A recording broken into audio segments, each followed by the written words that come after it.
大家好，欢迎大家来到探索直播间，一起探索极趣星球。这里是中国国家地理大讲堂栏目，特别鸣谢我们的合作伙伴新政全球基金对我们的大力支持。我是本期的主持人厉雨婷，很高兴再次见到大家。那正在观看的朋友们呢，可以先刷一刷这个坐标啊，告诉我们你正在哪里收看我们的直播。我们也可以等一等还没有来得及上线的朋友们。那已经进入直播间的朋友们可以先动动手，在这个左上角关注一波我们的账号，这样的话呢也方便我们后面的这个抽奖环节。好，大家可以这个刷一刷这个坐标，然后告诉我们你正在哪里收看我们的直播。已经进来的朋友们可以在这个左上角点点关注，这样的话方便我们后面的这个抽奖环节。好的，我看到已经有朋友们进来了，那欢迎大家来到大讲堂。看到我们本期这个标题的时候啊，相信大家就已经知道我们本期的主题跟什么有关了。没错，就是三星堆。那先问大家一个问题吧，大家平时有没有刷到过一些关于三星堆特别各种夸张的这种标题？就比如我的话，其实经常会刷到，就是跟我们本期这个主题一样哈，就是说这个三星堆没有再继续挖了，还有说这个三星堆不敢再挖了，诸如此类的种种传言吧。那大家有没有听到过什么任何更夸张的？欢迎在这个评论区打出来，我们稍后呢就一起跟着老师来看一看，看看就是大家刷到的这些哪些是真的，哪些是假的。对，那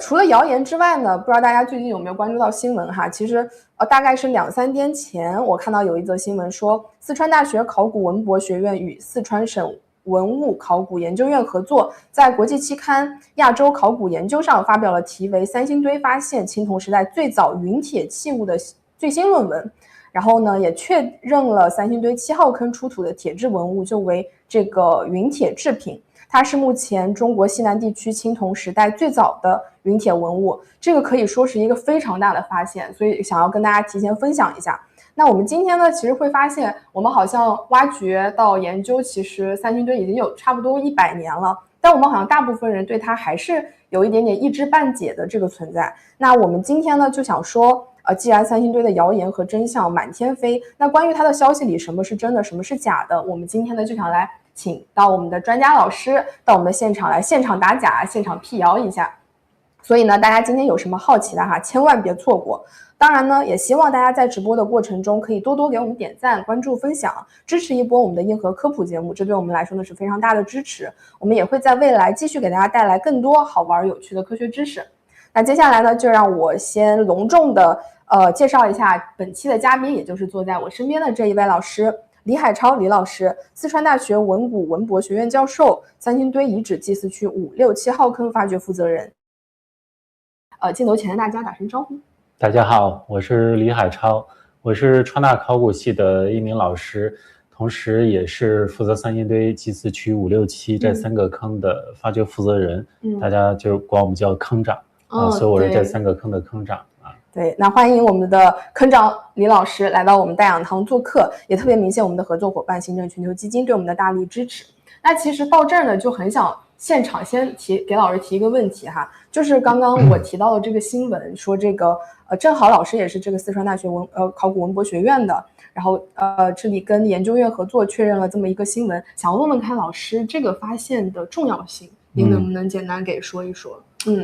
对，其实陨铁这件器物吧，但这个是我们在7号坑发掘出土的。这个整个发掘的过程，那真的就是我自己亲自上手，一点一点的把它清理出来的。这个即便是对于我们发掘者来说也非常意外，因为陨铁类的这种器物这在三星堆是第一次发现，而且实际上在整个中国的西南地区这也是第一次。但三星堆的这个陨铁呢，它不是年代最早的，以前我们在中原地区商代的一些高等级的墓葬也有陨铁，但那种陨铁呢，它就是比如说一个工具一个兵器，它的那个刃儿它用陨铁来做，因为陨铁很硬又很珍贵，所以他们知道怎么去利用它，就把它放在那个刃部。三星堆这一件呢就不一样，它现在来看是一件纯陨铁制品，而且非常大我们现在看到的可能超过了20公分最长的地方，所以它应该可以说是打破了中国的这个时期陨铁的一个记录。当然了，因为铁质类的这种文物啊，它保存都比较差。三星堆这件呢保存也不是很好，所以我们就只能把它连同周边的这个土啊做整体的切割，就保持它的一个整个的形态。然后再放在实验室里面，再慢慢的去清理。当然我们对脱落下来的那种残块做了很多科技分析。比如说它的金相组织啊，它的成分啊等等之类的，通过一系列的分析就明确知道它就是陨铁。因为陨铁有一个非常明显的成分上的特点，就是它的那个镍的含量特别高。这一件镍的含量就很高。所以这个就是对我们来说，它不仅是说最早最大的这样的一些最字，但是同时呢它对于三星堆，对于我们理解它的古代社会，应该说提供了一个新的视角。因为我们知道三星堆既然能做出这样的东西，就说明它已经认识到陨铁这样的东西是一个什么样的性质，对，知道它有超高的硬度，所以这很了不起。对，感觉以往的对于三星堆的认知又刷新了一波。对，好的。那其实老师除了就是会给我们今天做这个在线辟谣之外，就是刚刚我说的这些，还会给我们带来很多关于这个三星堆的故事。所以呢，还没有去过三星堆博物馆的朋友们哈，包括我自己没有抢到过这个门票，今天呢我们就可以抓住这个机会，好好的听老师讲一讲。那已经去过的小伙伴们呢，也可以把我们当做我们这一期的课代表吧。如果你有任何的这个所见所感，也可以在评论区跟我们随时分享，我们大家呢一起在线畅聊。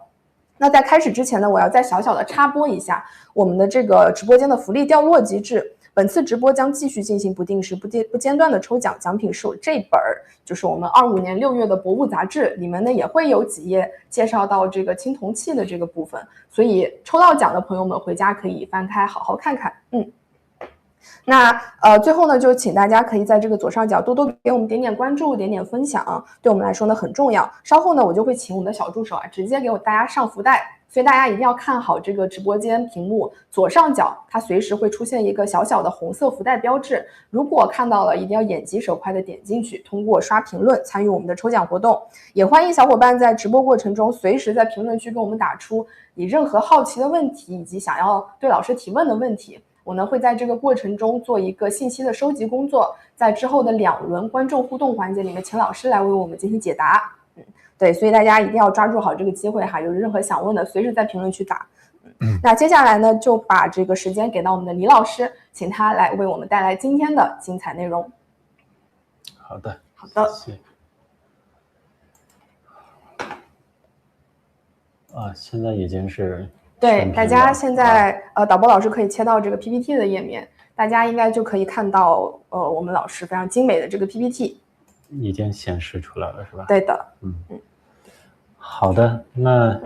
今天呢，这个我想要给大家讲的这个话题啊，我相信是大家都非常关心的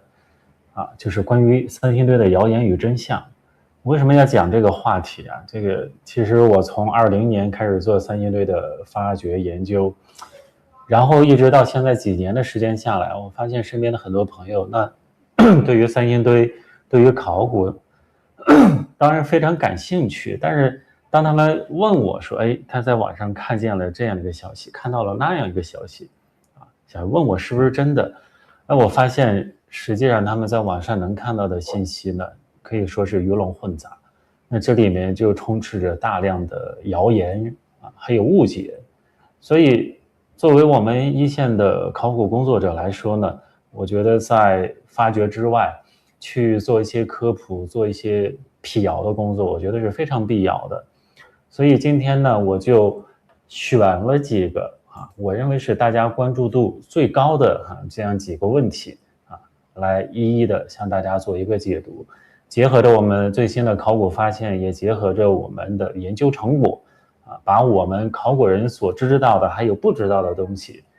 以一个最真实的态度向大家去做一个沟通。期待。具体的我们看这个 PPT 上就是这样4个环节我要分4个部分来讲第一个就是现在目前最火的一个谣言，三星堆不敢再挖了，也是咱们的这个标题非常吸引人的眼球，所以我也觉得就是为什么它成为最火的谣言，那确实很吸引眼球。第二个呢，也是可以与之并列的这样一个很流行的谣言，就是说三星堆跟外星人的关系。那第三个呢，可能显得相对要专业一点，但是实际上有大量的这个人也有很多其他关联，比如说他不说跟外星人有关系，但是比如他跟埃及人是吧，然后跟这个域外的其他文明等等之类的。做出了非常多的这个非常大胆的，甚至是很多不合逻辑的这样的一些猜测。所以我们怎么用科学的方法去认识这个问题？最后呢，就是我们讲了前面这三个谣言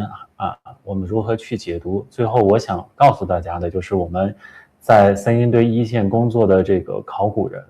那对我们来说，我们真正的待解之谜，我们最关心的问题有哪些？所以我们今天呢，在接下来几十分钟的时间呢，我们就按照这样的一个顺序依次给大家讲一下。好，那我们就先到我们的第一个问题，就是目前这个所有谣言的这个榜首的这个谣言 Top One。对，这个谣言呢，它很有意思，就是你很难去追溯它的这个来源。就是起码就我的印象，这个谣言大概在三星堆火起来之前好像是不太流行的。那个时候大家都在说三星堆人跟外星人有什么联系但是不知道什么时候，最近几年不知道从什么时候开始，我们凡是在搜索框你去搜三星堆这3个字儿，基本上都会看见三星堆为什么不敢再挖了。这个我觉得这本来也是一个传媒学的问题，你也是学新闻是吧？其实我觉得这都可以做一个很好的新闻学的研究，就是它为什么这样的一个话题成为了大家关注度最高的一个问题我觉得可以去从传媒学的角度去解读一下。但是呢，我想这个其实是符合蛮多人的这样的一种阴谋论的心理的。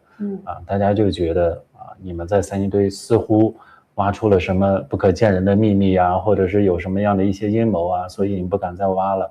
这个就很对人的胃口。但是实际上对我们考古人来说呢，这一条谣言是让我们最无语的。为什么？简单的说，因为我们从1934年做第一次的考古发掘一直到现在将近100年的时间了。这100年的时间几代的考古人在三星堆不停地挖结果我们现在换来的最大的一个谣言是为什么不敢再挖了